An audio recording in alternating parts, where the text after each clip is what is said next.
Hey, salutations chers auditeurs et spectateurs. Pour les nouveaux, n'hésitez pas à vous abonner. Pour les autres, merci de votre présence. Vous savez, sur ma chaîne, toujours un agréable moment et surtout vous en ressortez avec des connaissances.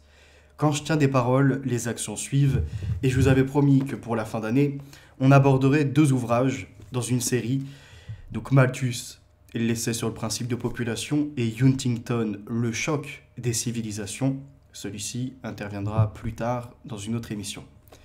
On va d'abord se concentrer sur le premier, Malthus et sa théorie qui met en balance les ressources de la planète par rapport au nombre d'humains sur Terre, c'est-à-dire la demande d'un côté et de l'autre l'offre qui peut être disponible sans tuer la Terre, sans l'épuiser et pour vivre en harmonie. Ce qui d'ailleurs après sera récupéré par des conquérants, si je puis dire, qui veulent monter des empires. On pense au dictateur Hitler dans Mein Kampf, se trouvent en réalité les développements de l'essai sur le principe de population et il se questionne sur comment s'étendre, récupérer des terres pour agrandir la population et rayonner à l'après selon ceux qui ont le droit de vivre et les autres qui doivent être écartés. C'est beaucoup plus complet. Et d'ailleurs, c'est pour ceci que je me propose de vous le présenter. Dans l'introduction à la page numéro 9, eh bien, on a Marx et Engels qui vont réagir dessus.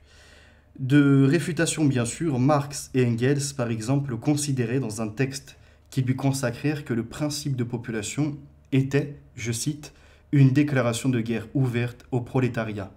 Mais, même d'insultes, Coleridge estimera qu'aucune des hérésies, sectes et factions engendrées par l'ignorance, la faiblesse et les vices des hommes n'ont déshonoré l'humanité autant que cet abominable essai. Proudhon donnera que la théorie de Malthus, c'est la théorie de l'assassinat politique par philanthropie, par amour de Dieu. Et, plus loin, je le cite toujours, qu'il n'y a qu'un seul homme de trop sur terre, c'est Monsieur Malthus. Fin de citation.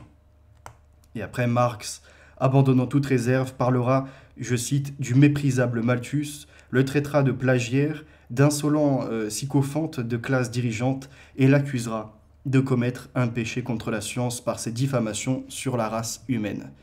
Parce que quand on se dit qu'il va falloir redéfinir la quantité d'humains qui doivent résider sur Terre, eh bien on pense à conserver dans cette optique-là les meilleurs et à séparer des autres qui ne méritent pas de se reproduire ou de prendre la place et de facto d'engendrer une demande de production, de plus de consommation alimentaire, de vêtements, de logements et de bien d'autres choses, puisque la Terre étant finie, eh bien dans ce monde-là, si on augmente, voyez-vous, le peuple, eh bien derrière il faut pouvoir construire des habitations, leur donner suffisamment à manger et répondre à leurs besoins de la pyramide de Maslow. C'est d'ailleurs ce qui sera décrypté un peu plus loin. Certains lecteurs réservèrent aux écrits de Malthus un accueil plus chaleureux. Les propriétaires fonciers, naturellement, mais également Ricardo, qui, malgré de nombreux désaccords, ce Ricardo écrivit 412 pages de notes pour souligner les erreurs contenues dans les principes d'économie politique. Avec celui qui comptait parmi ses meilleurs amis, souligna, dans des principes de l'économie politique et de l'impôt, que, je le cite, la tendance funeste des lois sur les pauvres n'est plus un mystère depuis qu'elle a été dévoilée par la plume habile de M. Malthus. Fin de citation. Extraordinaire consécration quand on connaît l'adulation dont jouissait Ricardo et quand on sait que l'abolition de ces lois constituait la revendication politique majeure de la pensée malthusienne. Un siècle plus tard, on a Keynes qui entreprendra un réexamen. Donc il me semble que lui, c'est lié à la manufacture.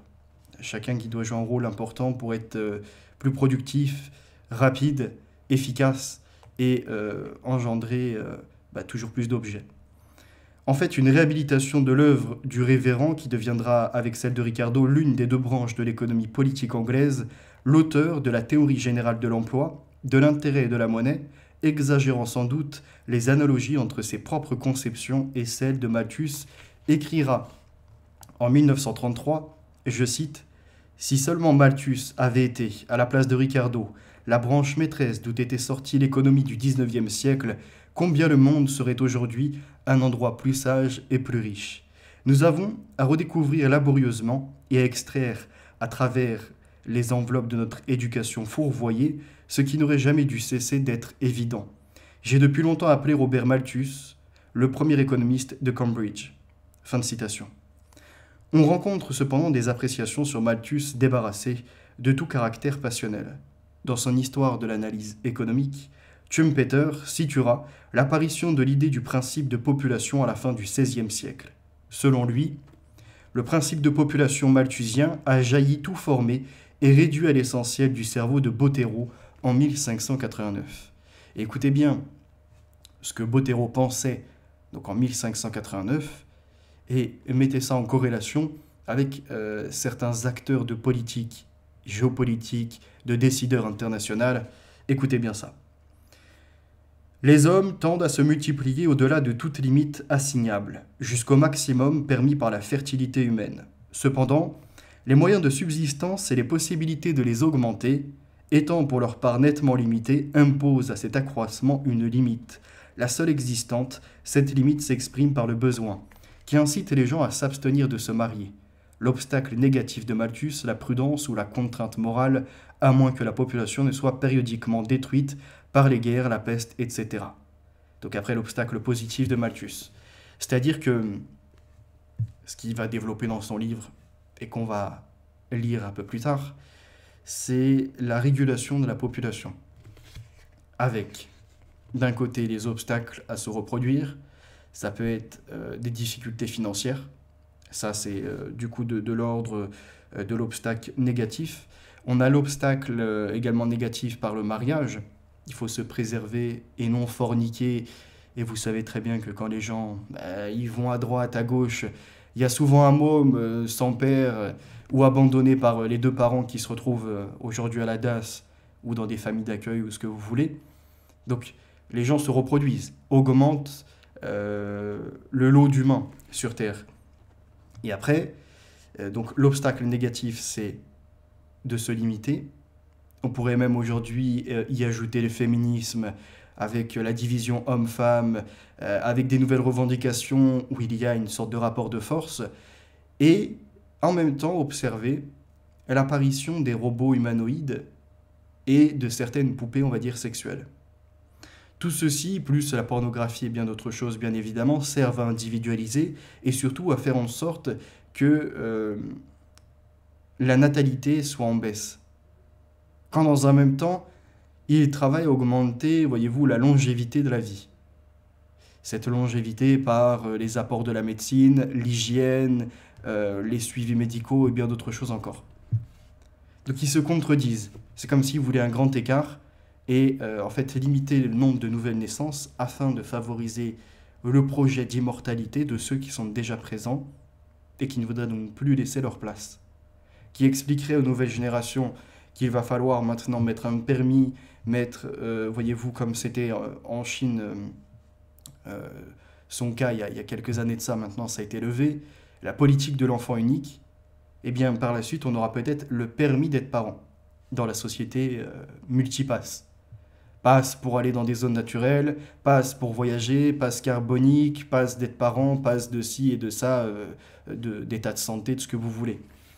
Eh bien, ça permettrait de réguler, et comme je vous le dis, en complétant l'œuvre de Malthus, de ceci. Alors, juste pour Malthus, ouais, je pensais que son prénom, c'était comme... ouais, c'est pas grave. 12-13. Donc là, on arrive, conditions dans la révolution industrielle. Hein. Il importe donc de savoir qui était l'auteur de l'essai. Un homme modeste, défenseur des nantis? Un fixiste père de l'eugénisme? Un négateur du droit à la vie qui se voulait ami de l'humanité? La réponse à ces questions ne peut évidemment venir que de la lecture de l'essai. Mais toute œuvre économique, et notamment toute œuvre d'une telle importance, doit également être analysée en perspective, c'est-à-dire en deçà et au-delà du texte lui-même, en fonction de l'environnement familial, social, politique, dans lequel elle est née, et, comme à contre-jour, en considérant l'héritage qu'elle a engendré. L'ombre portée, qu'elle répand sur les débats qui la suivent, les lapsus et les mauvaises interprétations qu'elle permet, les anamorphoses qu'elle subit, les passagers clandestins qu'elle héberge, enfin les enfants illégitimes, voire les démons qu'elle fait naître. Et là, on peut penser au démon hitlérien, qui s'est servi de Malthus, qui a également repris les travaux de Gustave Le Bon, qui s'est penché sur Bernays et bien d'autres encore, pour mener à bien la propagande et favoriser l'eugénisme, la sélection de certains humains sur une base, voyez-vous, d'une terre finie et d'une optimisation des coûts.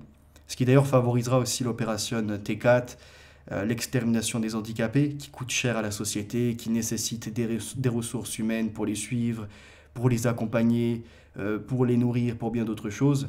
Ils sont quasiment improductifs et à l'envie de carrément zigouiller les petits vieux en disant que pareillement, ils sont comme des handicapés. Et il faut leur envoyer des assistants sociaux pour faire leurs démarches administratives. Ils ont besoin également d'assistants à domicile pour faire leurs toilettes, leurs courses, leur ménage, et ce que vous voulez. Tout ça, c'est de l'argent, c'est des ressources. Il faut s'en débarrasser. Ça, c'est ce qui était à peu près promu par ces règnes de la terreur. Alors, on arrive au contexte. Le règne de la misère. Thomas Robert Malthus. Ah bah voilà, c'est Thomas Malthus. C'est juste, il a un deuxième prénom, Robert. Ok, c'est là où il buguait juste avant. Né le 13 ou le 14, voire le 17 février 1766, près de Wootton, dans le Surrey, et grandit dans une Angleterre soumise au règne de la misère. Cette misère, ainsi que nous le verrons, donnera à penser au futur professeur d'histoire et d'économie politique du Collège des Indes orientales, mais ne l'affectera jamais personnellement. Les prémices de la révolution industrielle, marquées par la mise au point, après 10 années d'essai de la machine de Watt, 1775, par l'apparition des premières presses mécaniques, 1754, et à vapeur, 1790, commencent à transformer le royaume en une sorte de terrier, en un immense Manchester. En 1792, un voyageur témoigne de ces profonds bouleversements. Je cite celui-ci. « Et maintenant, voici une grande usine flamboyante. Tout le Val est gâché. J'exècre ces machines qui ont envahi toute vallée pastorale et détruit le cours et la beauté de la nature. » Fin de citation.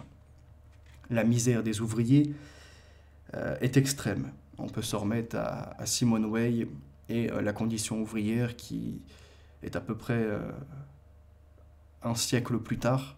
Et là, on parle de 1792, mais en fait qui relève exactement ce qui se passait déjà précédemment. La misère des ouvriers est extrême, notamment dans les mines où la dureté des tâches à accomplir ravale les hommes et les femmes qui y travaillent à un état infrahumain. On y trouve également des enfants de 6 ou 7 ans qui, avec une pauvre pitance pour tout salaire, aident à évacuer les wagonnets de charbon. Le recours à la main-d'œuvre enfantine est parfois systématique. Et c'est là qu'après on a Robert Owen qui entrera par le socialisme et par les influences entre autres de la Fabian Society et de tout ce qui en émane, la Yellowstone quelque chose, non, il y a Yellow Chip quelque chose, il me semble. En fait, des petites structures, voyez-vous, qui veulent relever certains droits, et notamment ceux des enfants en dessous de 10 ans à ne pas travailler.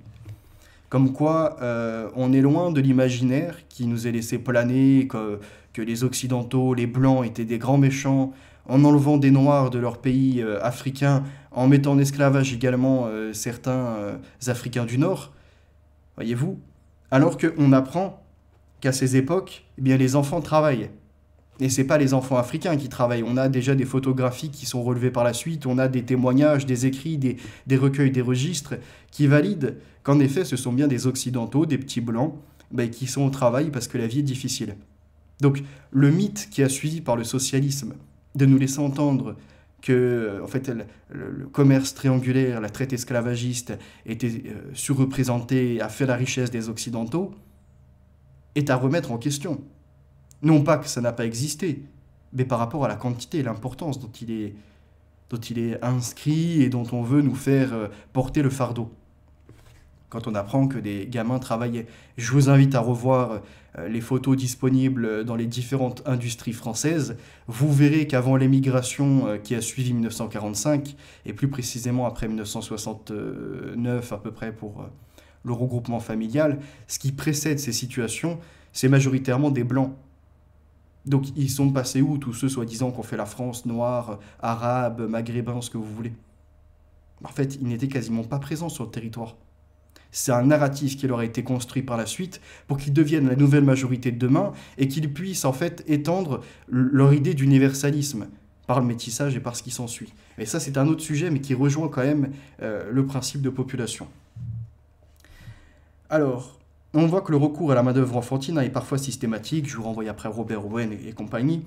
Ainsi, Sir John Arkwright, qui passe pour être l'inventeur du métier à tisser, se heurtant à l'inadaptation de la main-d'œuvre adulte, décide d'employer des enfants que leurs, je cite, petits doigts, très agiles, ainsi que leur expérience réduite ou inexistante de la vie, indépendante des fermes ou des corporations, rendent particulièrement aptes et dociles à la discipline et à l'abrutissement du travail en usine, ce que Simone Weil relève comme une répétition, une tâche finalement qui vient à épuiser, et on le voit, il ne nécessite pas une grande rémunération, juste de quoi remplir leur estomac pour le lendemain redéployer la même énergie.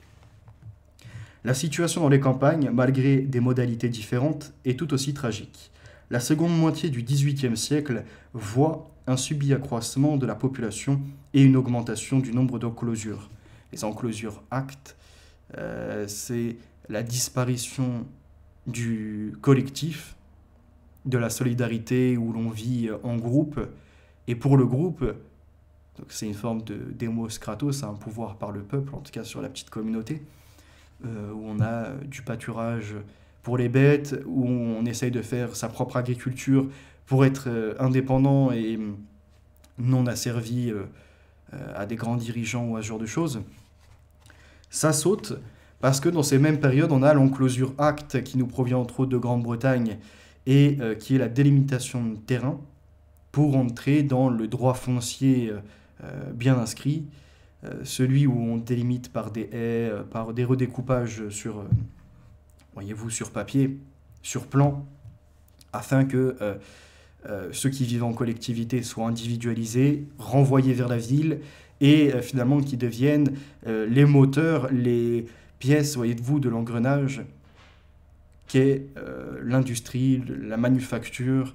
Chacun occupe un poste et devient une sorte de technicien interchangeable. C'est à peu près ça qui est inscrit. Donc en effet, durant cette période, le Parlement vote un certain nombre de textes qui transfèrent les terres communales à de riches familles. Celles-ci s'empressent alors, par la plantation de haies, d'en interdire l'accès aux villageois qui, habitant des chaumières, ou même les petits cultivateurs, se voient réduits au mieux à la condition de fermiers locataires, mais au pire à la pauvreté, voire à l'indigence. Et on est dans un ordre qui pousse encore plus loin une forme de féodalisme où on donne une partie de sa production de son travail. On est dépossédé. D'ailleurs, ça va servir aussi la propagande de Marx par la suite. Voyez-vous, une attaque contre la bourgeoisie. Et en fait, l'esprit révolutionnaire de 1848, qui est, comme celui de 1789, d'utiliser les paysans, les dépossédés et déracinés pour créer une nouvelle classe bourgeoise, mais qui vise, elle aussi, en réalité, l'universalisme, qu'est la finalité du communisme. Voyez, c'est-à-dire que on ne vivrait plus en petite collectivité, mais ça serait une méga collectivité. Vous voyez, c'est le péta-gouvernement. Il n'y a rien au-dessus, si je puis dire. Il rentre dans chaque affaire. Il statue de tout. Il te donne le rôle que tu dois occuper, et compagnie. La redistribution des richesses et tout ce qui s'ensuit. Une telle situation se traduit par l'émergence d'un nouveau phénomène, la multiplication de troupes de paysans miséreux qui errent à la recherche d'un travail saisonnier dont il n'est pas étonnant qu'ils ne soient pas rémunérés au-delà du salaire de subsistance 6 pence par jour. Ils font d'une pierre deux coups, ils les mettent dans la misère et ils leur créent en tout cas la condition de devenir salariés, de travailler pour un patron. Et derrière, et bien comme ils sont en concurrence, on peut tirer les salaires à la baisse. C'est totalement profitable à ceux qui s'accaparent et qui deviennent la nouvelle bourgeoisie. Maintenant, ça a aussi permis son lot de progrès. Là où des petites communautés travaillaient indépendamment, on essaye de tisser des liens de réseau et, voyez-vous, d'établir des connexions qui vont permettre un déplacement de plus de cerveau, du confort qui augmente, des gens qui vont réfléchir à l'ingéniosité. Je pense, voyez-vous, on était sur les machines de tissage. Eh bien, il faut savoir que c'est la France qui a révolutionné ce système-là. Je ne sais plus c'était dans quelle ville, mais on va dire les premiers robots qui assistent l'homme, voyez-vous, qui deviennent automatiques, autonomes eux-mêmes, eh bien, sont sur les machines à tisser. Et ça a été en France. Donc, des fois, on va dire que ça permet de faire des progressions. Pareil, on le voit, la machine à vapeur, après, qui laisse place finalement aux transports qui vont être différents, mais voyez-vous, électriques, qui vont fonctionner au pétrole. Oui, en fait, on a les révolutions industrielles, si vous préférez. Et ça va permettre la voiture qui arrive, le transport plus rapide. Ça va également offrir l'accès à plus de ressources. On entre après dans la consommation. Et là, j'ai un livre sur ça qui sera en fait le 3e épisode de la marchandisation de l'homme, puisqu'en nous ouvrant certaines portes, bien en réalité, maintenant qu'on anticipe la fin, on voit que c'est l'homme lui-même qui deviendra objet, qui peut être vendu, à qui l'on peut attribuer un prix. Alors que pourtant la dignité, l'histoire de morale et compagnie ne le permettaient pas. Mais ça, c'est, on va dire, la finalité des choses. Pour ne pas s'égarer et en rester à ce qu'on disait, en rentrant dans tout ça, donc on a le lot de progrès. Aujourd'hui, voyez-vous, ne serait-ce que d'avoir de la lumière comme ça, de pouvoir se déplacer, prendre l'avion pour aller en vacances à un autre pays du globe, au lieu de passer des semaines à faire tout un parcours, une aventure, on va dire que c'est la rapidité, la transmission de l'information. On est passé d'envoyer des messagers à des courriers, à l'écriture, puis à l'impression. On peut répandre l'idée et entrer dans les foyers et même dans les têtes des gens par notre participation, en écrivant, en analyste, en ce que vous voulez, à la diffusion radiophonique et s'ensuit après la télévision et l'Internet. Donc c'est-à-dire qu'on a une transmission d'informations toujours plus rapide. Malheureusement, les flux étant tous azimuts, ceci commence à, voyez-vous, à nous faire basculer notre fréquence de ce que l'on est. On ne sait plus s'orienter, il y a trop d'infos, à la fin on en perd la tête, on en perd la boule. Donc c'est tout ça, mais ça a quand même un lot de progrès, voyez. Comme aujourd'hui, vous pouvez m'écouter sur les développements, sur la lecture, sur bien d'autres choses. Et c'est incroyable. Ça ne vous nécessite pas un grand effort. Pour accéder, quelques clics, et ça y est, c'est sur l'informatique ou sur le téléphone. Donc c'est quand même un progrès. Vous voyez la connexion. Là où hier, pour assister à des pièces de théâtre, eh bien, il fallait avoir, on va dire, une certaine bourse, un certain capital, aujourd'hui c'est accessible sur Internet. Là où hier, eh bien, il fallait se rendre en bibliothèque et où on a des personnes malheureusement invalides qui ne peuvent se déplacer, eh bien en quelques clics, ils téléchargent. Et je peux comme ça, voyez-vous, donner plein d'exemples. Pour les livraisons pareilles, pour l'accès, voyez-vous, à des vêtements fort différents où chacun peut y trouver son goût. Alors qu'hier, eh bien, c'était plutôt des grandes usines qui font majoritairement, tiens, ça va être tel type de manteau. Dans les magasins, tu vas pas avoir pléthore de choix. Donc on a quand même inscrit une créativité. Mais le choix nous perd à nouveau. Trop d'informations et compagnie. J'en reviens à ce qui est dit. Alors, donc 12-13, on a vu l'enclosure acte, tout se dirige vers les riches, et on va maintenant à la page numéro 16 avec David Hume, 1711-1776, que l'on considère comme le plus grand philosophe anglais de son temps, qui publie en 1752 des discours politiques qui contiennent notamment 8 essais consacrés à des questions économiques dans lesquels il opère une réfutation du mercantilisme, tout en reconnaissant les éléments pertinents. Dans ses travaux philosophiques, et c'est ici le point important, il réfute la conception selon laquelle la propriété serait un droit naturel. Il pense, à l'instar de Locke, que celle-ci est fondée sur le travail, et il écrit dans ses recherches sur les principes de la morale, en 1751, que, je le cite, « Lorsqu'un homme exerce à grand-peine son industrie sur un objet qui n'appartenait antérieurement à personne, les changements qu'il opère mettent un rapport entre lui et cet objet, et nous engagent naturellement à le lui attribuer par un nouveau rapport que nous nommons propriété. Fin de citation.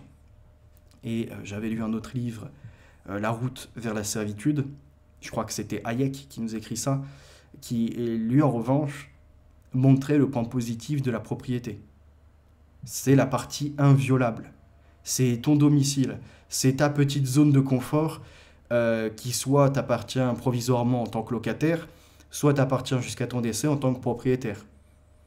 Et derrière, c'est un legs qui est possible. C'est une transmission, un héritage dont on peut prendre soin aussi. Donc on a perdu d'un côté l'espace de communauté où on s'entraidait, on avait une belle solidarité et finalement on en restait aux besoins primaires assez simples, manger, se vêtir, être logé et l'hygiène. Et aujourd'hui où on veut voyager en plus, on veut s'accaparer du matériel, augmenter, voyez-vous, ses possessions.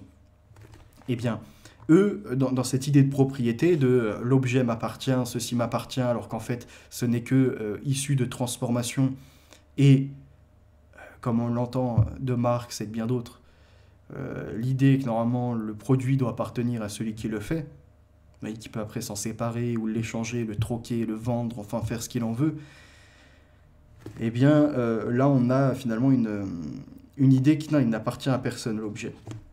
Il pourrait être la source de tous. Ça ferait penser au film, vous savez, à un moment, il y a comme ça une bouteille de Coca-Cola qui tombe, et il y a des indigènes à moitié qui sont là en train de découvrir. Alors, il y en a qui font du vent avec, ça je m'en rappelle, parce que c'est David Dada-Benz qui m'en avait parlé à l'époque, personne très agréable pour échanger, même si on n'est pas en accord sur tout. Donc Dada et Fils sur YouTube.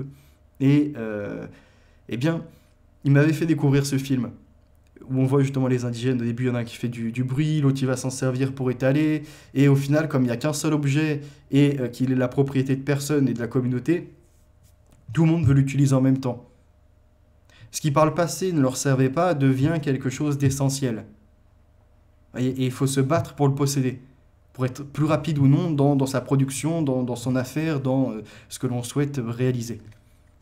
Je ne sais plus le nom du film, mais je pense que bon nombre verront de quoi je parle. Et donc à la fin, la bouteille de coca, eh bien, il y a un représentant de cette petite tribu qui décide de la prendre et de s'en éloigner. Et c'est là où il va se retrouver, il me semble, en ville et découvrir un tout autre monde que le leur, celui où en fait les hommes, comme ils sont entrés, voyez-vous, dans une nouvelle forme de civilisation, ont tout bitumé. Les maisons n'ont rien à voir avec les leurs, elles ne sont pas rudimentaires, climatisées sont-elles. On y retrouve de la luxure, des gens qui sont aussi plus pressés. Vous voyez, là où eux ne vivent pas dans le temps et finalement dans un espace assez réduit qui leur inflige eh bien, à être en stress, à se demander ce qui se passera après, à vouloir se libérer du travail ou en tout cas essayer de marquer les pauses pour pouvoir souffler et récupérer assez d'énergie pour refaire le labeur, où tout est quadrillé en logistique, il n'y a pas de place au hasard. Mais il comprend que, est-ce que c'est les gens là qui ont tout bitumé, qui ont fait ces infrastructures, qui travaillent, qui finalement sont en train de regarder l'emploi du temps, qui sont sous crédit, qui utilisent un système financier, sont-ils plus civilisés que eux qui sont restés dans leur tribu basique, où ils répondent qu'aux besoins primaires? Mais là, c'est une vision embellie de ce que peut être la tribu isolée, parce que ça nous efface les famines qui ont existé, les rituels également où ils s'enlevaient entre eux, ils sacrifiaient, que l'on va retrouver dans Malthus. Que je ne divague pas. Il soutient également que des mesures visant à supprimer l'inégalité réduiraient à ce point la production par affaiblissement de la stimulation individuelle qu'elles ne doivent pas être envisagées. Dans son ouvrage principal, paru en 1793 et intitulé « Essai sur la justice politique et son influence sur la moralité et le bonheur », William Godwin, donc 1756-1836, soutient que la raison peut commander les conduites et dénonce le mariage comme un système frauduleux, le pire des monopoles, qui réfrène de mille façons la philanthropie. Il remet également en cause le droit de propriété tel qu'il est généralement admis. Pour Godwin, la propriété n'est légitime que si la distribution des choses est effectuée en fonction des besoins de chacun. Le retour à l'ordre naturel suppose donc une suppression de la propriété. Un petit instant. Ça fait une demi-heure que je parle. Le gosier avait besoin d'être rafraîchi. Godwin réclame en outre une société sans gouvernement au motif qu'il est impossible de faire et d'appliquer des lois sans mettre en péril la liberté de l'individu. Donc vraiment, eux, ils priment l'anarchisme. Ça se régulera de soi-même, laissons le crime se faire, laissons la justice également s'exercer par les gens en dehors d'un gouvernement. En fait, je pense que nous avons besoin de représentants. Mais c'est là où on a tout le conflit qui va émaner entre anarchisme et communisme. L'un où il veut que l'État soit tout-puissant, l'autre il veut abolir l'État. Et les hommes apparemment seraient assez bons de par leur nature pour se réguler. C'est vrai que la criminalité n'existerait plus, les corruptions tout autant, les brigandiers ou bien d'autres choses encore, les différents ordres corrupteurs, ils s'évanouiraient. Enfin, ça c'est une vision utopiste. Voyez. Et de l'autre côté, c'est une vision dystopique que de vouloir tout statuer parce que l'homme, lui, est vraiment imparfait. L'État peut l'être, en revanche, par sa forme de connexion de décideur. Alors après, il va continuer, et la question de la compatibilité entre liberté et autorité est ainsi résolue par éviction de l'un des termes. Toutefois, pour atteindre ses buts, Godwin refuse le recours à une révolution violente et parie sur un changement des mœurs dont l'une des manifestations serait que les riches abandonnent volontairement leur superflu. Et c'est là où on en arrive à cette idée de redistribution, à la théorie actuelle de Schwab et compagnie. Vous ne posséderez rien, vous serez heureux. En fait, ils veulent que les propriétaires soient sortis de leur terrain, donc qu'ils soient locataires, c'est-à-dire propriétaires des murs, mais locataires, voyez-vous, du sol. Comme ça, ils sont toujours redevables envers l'État. Quand ils décèdent, eh bien, il y a toujours la taxe, l'État qui vient prendre sa part. Et au final, un bien, en 10 générations, tu l'as acheté 3 ou 4 fois, plus ce que tu donnes en contrepartie à l'État pour être encore locataire des terres. Il y a cette idée que l'on retrouve aussi... Alors attendez, c'était quoi? C'était le côté voilà, de renverser le système, les riches vont abandonner d'eux-mêmes. Schwab, vous ne posséderez rien, vous serez heureux. C'est en fait une redistribution, et donc c'est l'État qui possède tout. L'État qui serait une personne à part, et qui régirait la vie. Eux, en tout cas Godwin, lui, il ne le veut pas, lui, il veut supprimer l'autorité, mais c'est ce vers quoi il tend. Quand on dit d'abolir volontairement le superflu des riches, c'est aussi qu'il n'y a plus de risque d'effectuer. Et alors on se dit qu'on a atteint une limite de connaissance, de développement et compagnie, et que l'on ne souhaite pas aller plus loin. Voire on régresse. Vous voyez, les riches ne sont pas forcément mauvais pour la civilisation. C'est leur quantité qui fait tout basculer. Voyez, les inégalités, quand ils sont beaucoup trop nombreux par rapport aux pauvres, qui ne cessent de grandir aussi. Si en revanche, on avait, je le pense, une petite part d'ultra-riches et après une grande part de médiums, voyez, de personnes intermédiaires, et bien là on pourrait s'en sortir parce que la charité ferait son œuvre et les plus nécessiteux en réalité reviendraient au niveau intermédiaire, voyez, la classe moyenne. En revanche, quand la classe moyenne commence à disparaître et que bon nombre bascule dans les riches, donc certes on augmente la capacité des riches à investir, à créer de l'emploi, mais en fait on ajoute les inégalités. Je ne sais pas si je suis audible sur cette façon de m'exprimer sur le sujet. Ne croyons pas au principe inné, il pense que l'homme est façonné par son environnement et qu'en conséquence l'espèce humaine est perfectible. Là où on avait Robert Owen qui y croyait tout autant et était allé à New Harmony aux États-Unis. Il avait tenté de former une communauté, malheureusement ça n'a pas marché parce que les hommes sont pris de jalousie, que ce soit pour les femmes, pour la possession d'objets, pour bien d'autres choses. Donc il y a toujours des conflits qui vont émerger. C'est la nature de l'homme, péché, pécheur. Et c'est surtout aussi l'effacement de Dieu. Quand ces gens pensent réaliser l'homme par l'homme, en fait, ils comprendront que ça viendra toujours à échouer. Et c'est d'ailleurs pourquoi à chaque fois les socialistes reviennent sur le devant de la scène, tentent à l'international, puis se ramènent au national, font des drames. Robert Owen tente à l'international, se ramène à un national, on va dire, d'une communauté, ça échoue. On en a d'autres après, les Webb et compagnie, c'est pareil. On a le national-socialisme qui est en fait du socialisme, ramené au national contre l'internationalisme. C'est ça dont il est question. C'est en réalité deux socialismes qui s'affrontent. Et j'avais développé bien plus encore sur la critique de l'homme moderne et compagnie. La liberté donc morale de l'homme ne peut... par contre, en revanche, je suis quand même d'accord, en partie, non, que j'oublie pas, sur le fait que l'environnement vient à être un peu impactant sur nous. Déjà par l'épigénétique, aujourd'hui on le sait, que ce soit l'alimentation, les pesticides, l'eau, la pollution atmosphérique et tout ce qu'il en est, ça agit sur notre code génétique. Et on a aussi l'environnement des fréquentations, il faut l'accorder, qui peuvent amener, on va dire, à des mauvais gestes, des mauvais comportements, à être dans la délinquance, voire pour certains à tomber dans la criminalité organisée. C'est un sujet aussi, il ne faut pas l'omettre.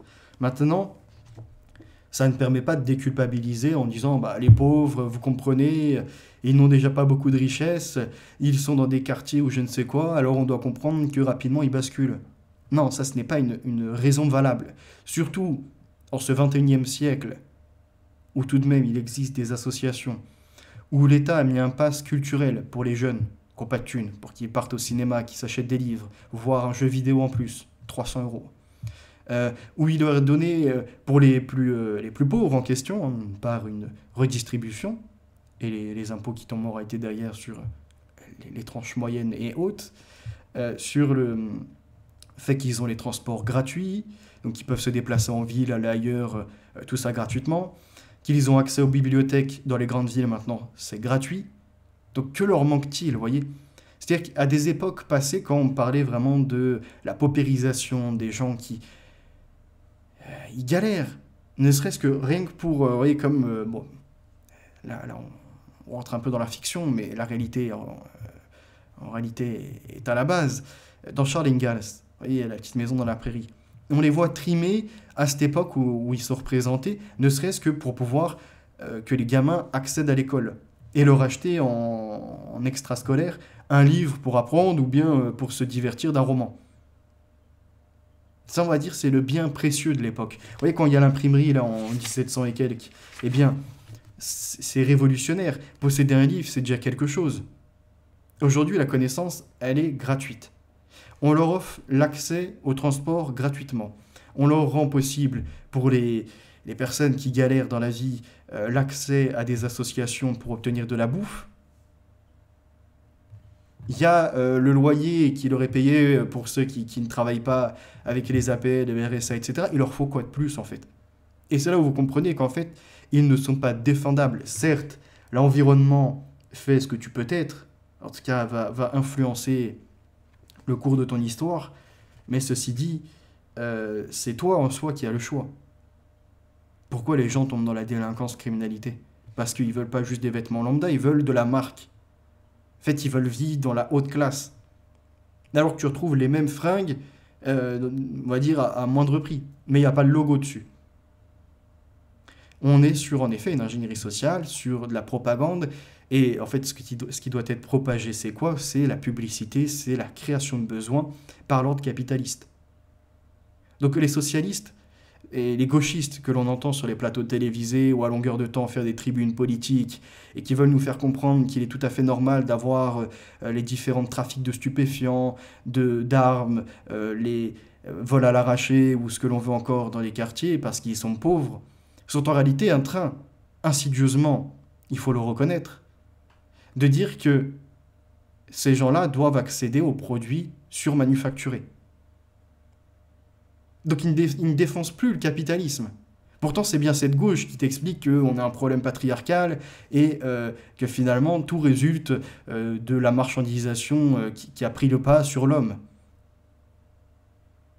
Vous comprenez? Mais leur discours, quand ils parlent des chances pour la France, des quartiers et compagnie, ou même de leurs grands frères aujourd'hui qui n'ont plus aucun respect, eh bien tout ça est justifiable par quoi? Parce qu'ils n'ont pas le train de vie de l'ultra-bourgeoisie. C'est ça qui nous est dit. Donc, une dichotomie au sein de leur courant politique. C'est juste incroyable. Mais ça, on en fera un débat plus tard, dans une autre vidéo. Peut-être même avec Modé, qui sait, parce que j'ai reporté pas mal de fois. En ce moment, je me suis un peu assoupi. Voilà, j'ai eu pas mal d'activités et compagnie. Pareil, je devais faire un live avec Veritas Globalis. Bon, on n'a pas été en connexion sur le temps, mais ça va se faire. Vous en faites pas. J'ai fait mes productions, j'ai fait mes démarches professionnelles, donc ça y est là, tout est complet. Tic, tic, tic, tic, tic. Ça, c'est réglé. Maintenant, je peux passer à la suite. Revenons au livre et à ce qui nous intéresse. Donc on a vu, hein, ils veulent supprimer le gouvernement et passer à une liberté individuelle, puisqu'apparemment l'homme serait bon par essence, quand d'autres le voient mauvais. Donc, moi, je suis plus nuancé que ceci, hein. D'ailleurs, c'est pareil, quand je suis sur le sujet du choc des civilisations, eh bien, vous savez très bien que je ne dis pas ouais, tous les Noirs, tous les Arabes, tous les Bédouins, ou ce que vous voulez, sont inférieurs aux Blancs occidentaux. Je dis que nous sommes différents, et lorsque nous sommes, on va dire, à un rapport de représentation importante, exemple 30% d'étrangers, 70% de Français, et bien en fait comme ils commencent à être importants, ils ramènent leur code culturel de chez eux et cultuel qui cette fois-ci vont devenir conflictuels, puisqu'incompatibles avec ce que nous on vit. Ça ne veut pas dire qu'ils sont inférieurs, mais ça veut dire qu'ils sont bien chez eux. Et par exemple pour les musulmans, Hijra, faites, et laissez-nous tranquilles sur notre territoire chrétien. Voilà, c'est ce genre de choses que je déclare. Quand je me marre avec les quotients intellectuels, je vous ai fait le développement l'autre jour pour vous dire que un vieillard, il ne serait-ce qu'atteint d'amnésie, eh bien, 10 ans, 50 ans avant, il aurait pu avoir un 120 à 140, atteint de cette maladie, de pathologie ou d'autres problèmes encore, eh bien, il pourrait être qu'à 80. Donc en effet, ça ne reflète pas, on va dire, toute une ère géographique avec les êtres qui résident dans celle-ci. C'est juste pour, voyez-vous, mettre un peu de piment, un peu de piquant dans ce que je lance en insertion à certaines périodes. Revenons maintenant à ce Montesquieu. Et il est là, alors que je le retrouve. Encouragé par Malthus, qui de plus l'autorise à porter les changements qu'il juge nécessaires, Pierre Prévost entreprend une traduction de l'édition de 1807, la quatrième, qui paraît en 1809. Elle se compose de 3 volumes, donc là on est sur le principe de population, et se situe en fait à mi-chemin entre la traduction au sens strict du terme et l'adaptation. Bien qu'assurant ne pas avoir abusé de la permission de Malthus, Pierre Prévost a ajouté de nombreux commentaires et surtout a supprimé non seulement des passages importants tels que celui concernant la théorie de la perfectibilité de Condorcet, la réfutation d'Anderson, les commentaires sur Jung et le commerce des esclaves, mais également certains chapitres, dont le chapitre 3 du livre 3, jugé trop exclusivement anglais. Enfin, il abrège de manière considérable le chapitre consacré aux lois sur les pauvres. Il prend toutefois soin d'expliquer, voire de justifier sa traduction, des termes employés par Malthus et fixe, par là même, la terminologie malthusienne française. C'est ainsi que check, preventive, check, positive check, moral restraint, prudential restraint et misery sont respectivement rendus par obstacle, obstacle préventif ou privatif, obstacle destructif, ou encore contraire moral, contrainte morale. Traduction que Pierre Prévost juge lui-même imparfaite, prudence et malheur. De plus, contrairement aux Allemands qui traduisent principe of population par loi de population, donc Bellwether-Gesetz, Pierre Prévost justifie le choix de principe en recours à Montesquieu. Celui-ci, dans De l'esprit des lois, indique, je le cite, qu'il y a cette différence entre nature du gouvernement et son principe, que sa nature est ce qui le fait être tel, et son principe ce qui le fait agir. L'une est sa structure particulière, et l'autre, les passions humaines qui le font mouvoir. Fin de citation, et plus loin de dire, principe de population est donc synonyme de puissance de peupler. 8 ans plus tard, se fondant sur l'édition de 1806, la troisième, le physiocrate Pierre-Samuel Dupont de Nemours fait paraître à Philadelphie un examen du livre de M. Malthus sur le principe de population qui contient les chapitres sur la physiocratie que Pierre Prévost avait jugé bon de ne pas traduire. Après, bon, il continue sur les différentes traductions, et on arrive entre autres sur les problématiques. La limite imposée par la nature se révèle dans la compétition inter- et intraspécifique qui se manifeste lorsque les besoins excèdent les ressources. Ce que je vous disais au début. La rareté et corrélativement la nécessité sont inscrites au fondement de l'ordre naturel et, conclut Malthus, l'homme est soumis à cette loi comme tous les êtres vivants. C'est ce différentiel de croissance entre la population humaine et les subsistances, les conséquences qu'il entraîne et les solutions qu'il appelle, qui constituent la problématique de l'essai. Malthus souligne, en effet, que, je les cite, « Lorsque la population n'est arrêtée par aucun obstacle, donc elle croît de période en période selon une progression géométrique. » Ça, c'est le côté de la population croît de forme géométrique, 2, 4, 8, 16, 32, 64 et compagnie, alors que les ressources que l'on vient à cultiver et qui vont être de la subsistance sont, elles, plutôt additionnelles. 1, 2, et encore 1, 3, et compagnie, vous voyez. Pas de forme géométrique. Il l'explique juste après. Malthus souligne en effet donc ceci, tant que les moyens de subsistance dans les circonstances les plus favorables à l'industrie ne peuvent jamais augmenter plus rapidement que selon une progression arithmétique, se fondant sur un doublement de population tous les quarts de siècle, il fait ressortir l'incompatibilité de ces deux croissances en montrant que, tandis que la population humaine croîtrait proportionnellement à 2 puissance n, n étant le nombre de périodes de 25 ans écoulées, c'est-à-dire comme 1, 2, 4, 8, 16, donc ça c'est la forme géométrique, d'où le fait que l'on passe de 1 million à 2, à 4 millions, puis à 8 millions d'humains. Vous voyez, il me semble qu'il y a d'autres périodes où on était maximum 100 millions sur Terre. On a dépassé le milliard il y a quoi? Il n'y a même pas un siècle, un truc comme ça. Et aujourd'hui, nous sommes pas loin d'avoisiner les 9 milliards. Quoi. 9 milliards, ce qui va nécessiter des ressources. Et en l'occurrence, épuiser les terres. Nous ne sommes plus dans la rotation, dans la permaculture, nous sommes dans l'intensif.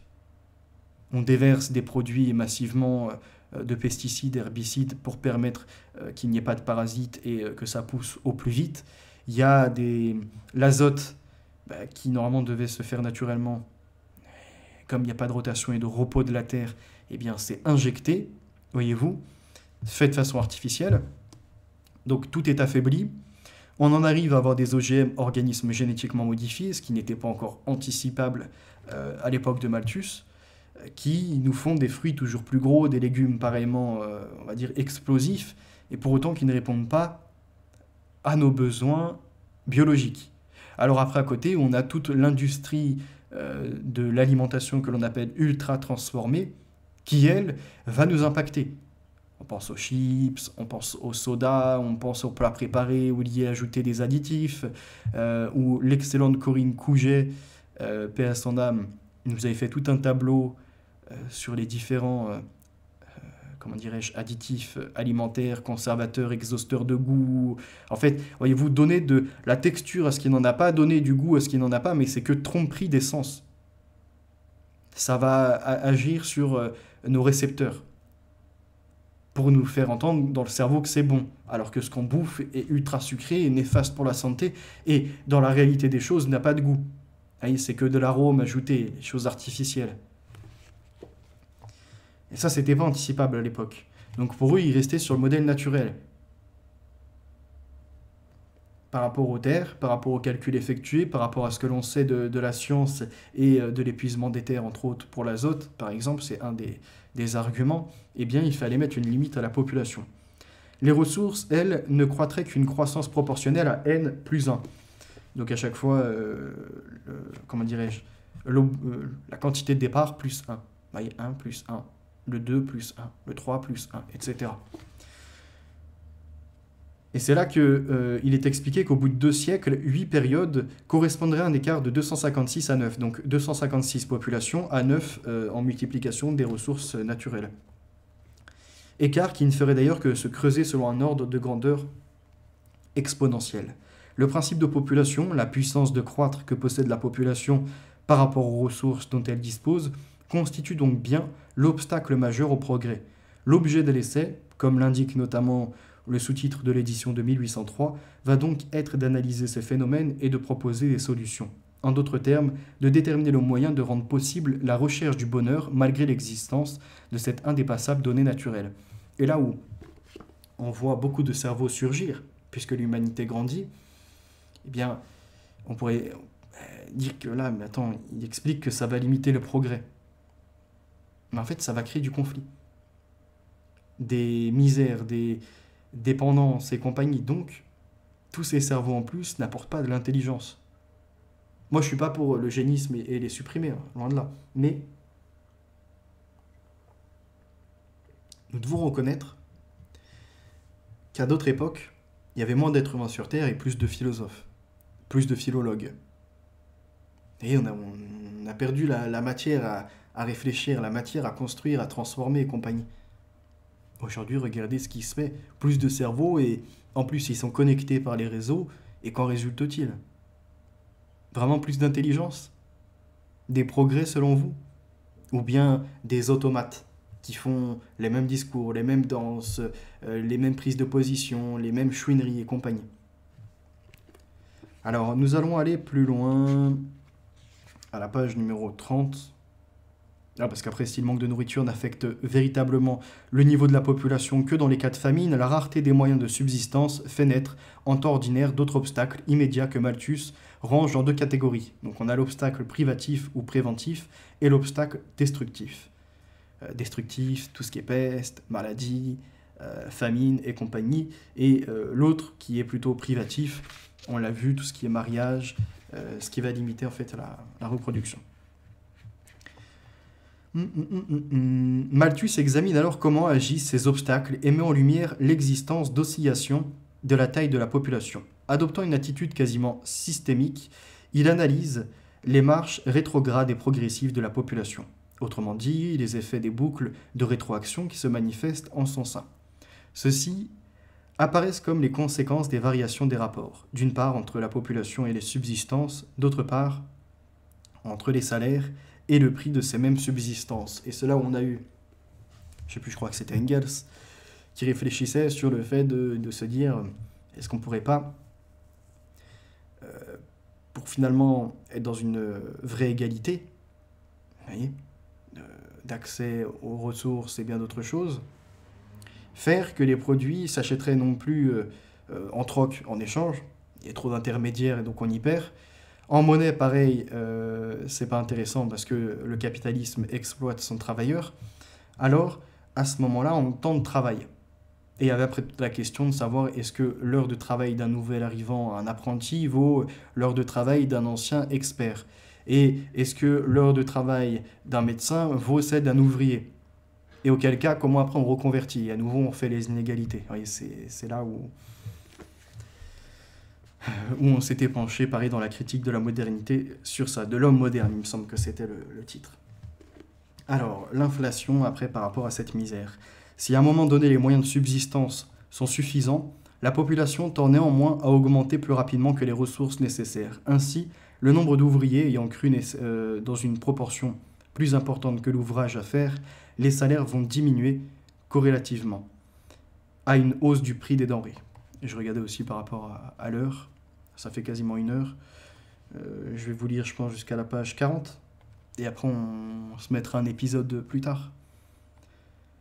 Hop là, donc la misère qui s'ensuit décourage les mariages, ce qui stabilise la population, tandis que, dans le même temps, le bas prix du travail incite les cultivateurs à employer des ouvriers pour le défrichage de nouvelles terres, ainsi que pour un meilleur entretien de celles déjà en culture. Il en résulte une augmentation de la quantité de subsistance disponible, une amélioration du sort de l'ouvrier, et après une courte période d'équilibre entre population et nourriture, l'enclenchement d'un nouveau cycle. En fait, c'est toujours comme ça.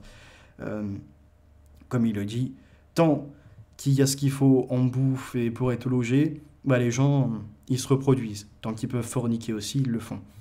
Et puis, dès qu'on rentre dans les périodes de disette, d'inflation, de récession, de complications, et bien là, il y a le découragement de devenir parent. Et alors, on est dans une chute de natalité, une hausse des mortalités aussi, par les différents problèmes, et on retrouve un équilibre. Et le cycle, une fois fini, reprend à nouveau. C'est pas idiot hein, dans ce qu'il déclare. Et tout ça, du coup, avec l'inflation. Hein, c'est pour ça que je m'étais fait une note. En fait, l'inflation entraîne la misère et celle-ci limite les mariages et réenchaîne avec le cycle. Illusion de l'augmentation du salaire, c'est également généralisé. Alors, je sais plus où c'était ça, par contre.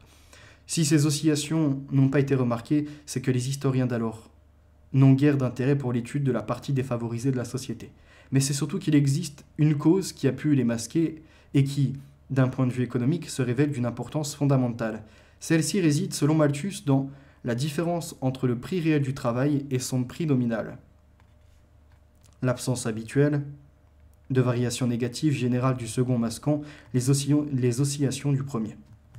En effet, lorsqu'un salaire nominal constant est versé à un nombre croissant d'ouvriers, il en résulte une hausse du prix courant des subsistances, situation qui revient en fait à une diminution du salaire réel. Vous voyez, c'est en fait tout le côté de ce que l'on voit aussi aujourd'hui.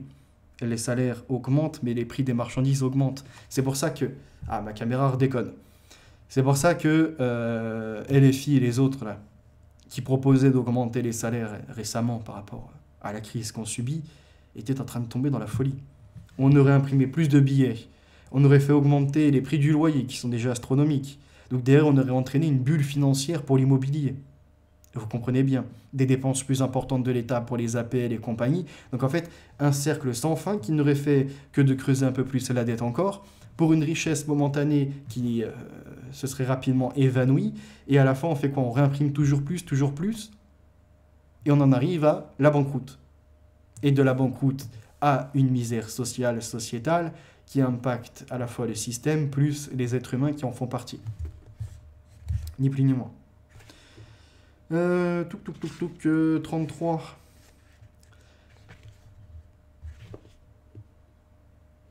En 1547, c'est où que j'ai vu ça, moi. 1547 en Angleterre, impôt sur le pauvre.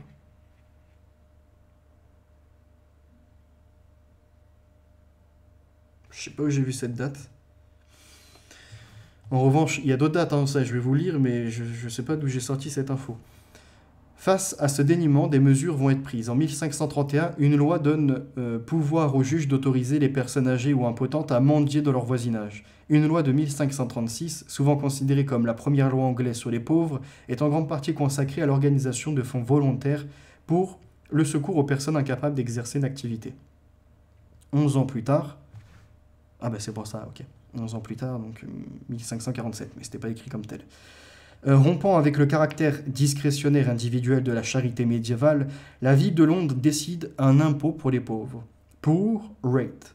En 1572, cette mesure est étendue au plan national et à partir de 1576, les communes sont tenues de faire travailler les pauvres qui y sont aptes.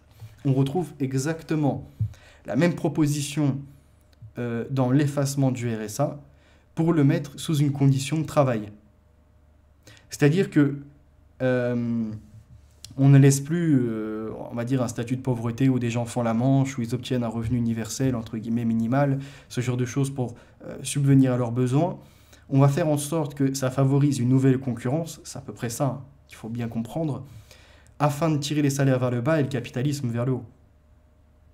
C'est le rapport de force qui s'exerce. Pourquoi? Eh bien, à d'autres époques, il était permis, peut-être par... je ne sais pas, un manque de capacité, de connaissances ou ce genre de choses pour faire certains métiers. Aujourd'hui, il l'est surtout par la fainéantise de bon nombre, qui ont décidé de faire des activités parallèles. Des types qui sont mis micro-entrepreneurs, vous voyez, qui vont se déclarer experts journalistes alors qu'ils ne font qu'animer des directs sur Internet. D'autres qui vont s'adonner à des criminalités, délinquances, vendre des vêtements de contrefaçon, importer du stup et bien d'autres choses, et payer, on va dire, le minimum avec RSA, APL, ou à H, vous voyez, parce qu'il y en a qui arrivent à se déclarer inaptes, handicapés alors qu'ils ne le sont pas du tout, Magouille et compagnie, on connaît. Et bien derrière, il y a la décision forte, c'est de tous les faire travailler. Soit les mettre dans des associations, en tout cas de les occuper. Et c'est un mal pour un bien. C'est pour ça que moi, ce qui est proposé actuellement, je le trouve plutôt correct. Ce qui est à l'époque, je ne sais pas exactement, je n'ai pas examiné le pour rate, mais si c'était sur le même ordre, pourquoi pas. Donc faire travailler les pauvres qui y sont aptes. Il faut cependant attendre 1601 pour que soit adoptée la véritable loi sur les pauvres, Poor Law, également connue sous la dénomination de loi élisabéthaine sur les pauvres, Elizabethan Poor Law, ou encore d'anciennes lois sur les pauvres, Old Poor Law, par opposition à la nouvelle loi sur les pauvres, donc New Poor Law de 1834. Après mon anglais, c'est quelque chose. Hein. Le texte de 1601 définit la paroisse comme la plus petite unité d'administration locale et établit une taxe de pauvres, obligatoire.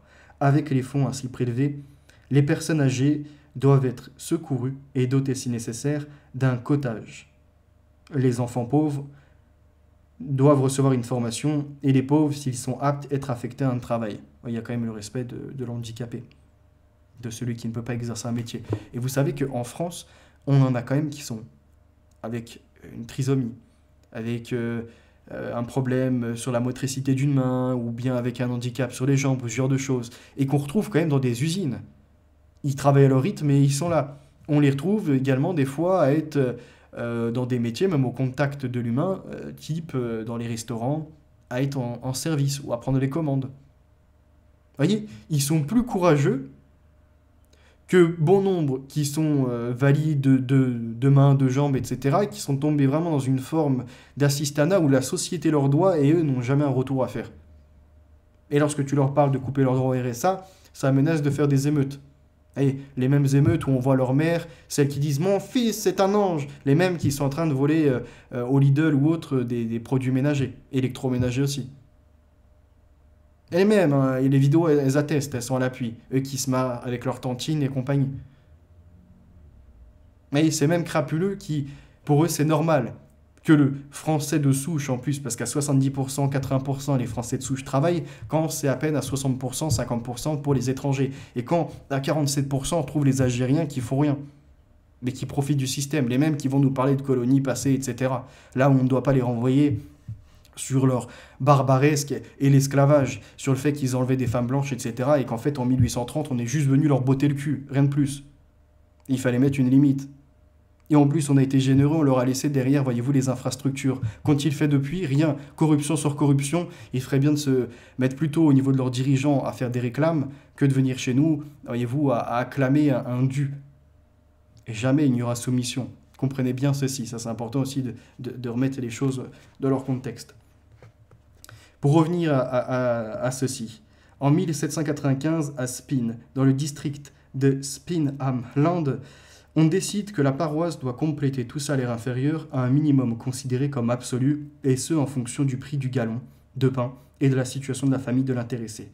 Cet exemple est largement suivi au point de recevoir en 1796 une consécration parlementaire. La nouvelle politique sociale est alors dénommée Système de Spinhamland. 33, on a dit après. 35, c'était quoi? C'est les lois sur les pauvres qui aggravent la condition du pauvre. Eh bien, je propose de voir ça la prochaine fois. Une petite heure, c'est parfait. C'est pas trop long. C'est consommable. On reste dans l'ordre. Je sais très bien que bon nombre passe. En général, c'est à peu près 20 minutes le taux de rétention. Et il y a certains directs où on est plutôt autour de 12 minutes. Donc voilà, entre 12, on va dire, et 20-25 minutes. Donc c'est quand même bien, à peu près, en général, un quart, un cinquième du contenu qui est consommé. Et certains font des avances rapides sur des lectures qui leur semblent longues ou sur certaines discussions. N'hésitez pas à me faire un retour dans les commentaires, à liker, à partager. On se retrouve prochainement pour la deuxième émission sur l'esclavage par les barbaresques et les arabo-musulmans. Et on reprendra après la série sur la marchandisation de l'homme, avant de vous donner une suite sur cette série des 2 livres. À très bientôt. N'hésitez pas aussi à me dire s'il y a un sujet en particulier que vous souhaitez que je traite.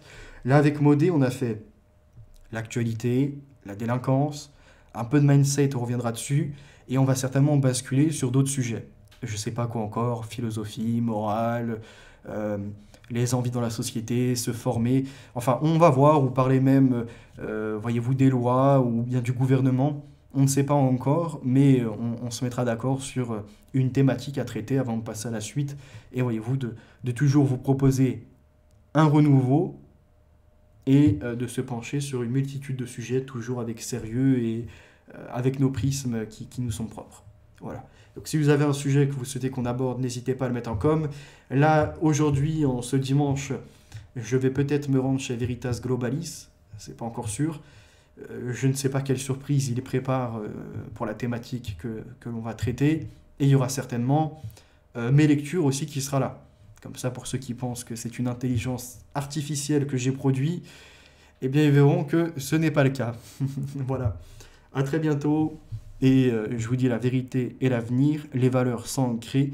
Et par la bonté, la beauté, la brillance, voyez-vous, la grande civilisation chrétienne, eh bien, la victoire est assurée. À très bientôt.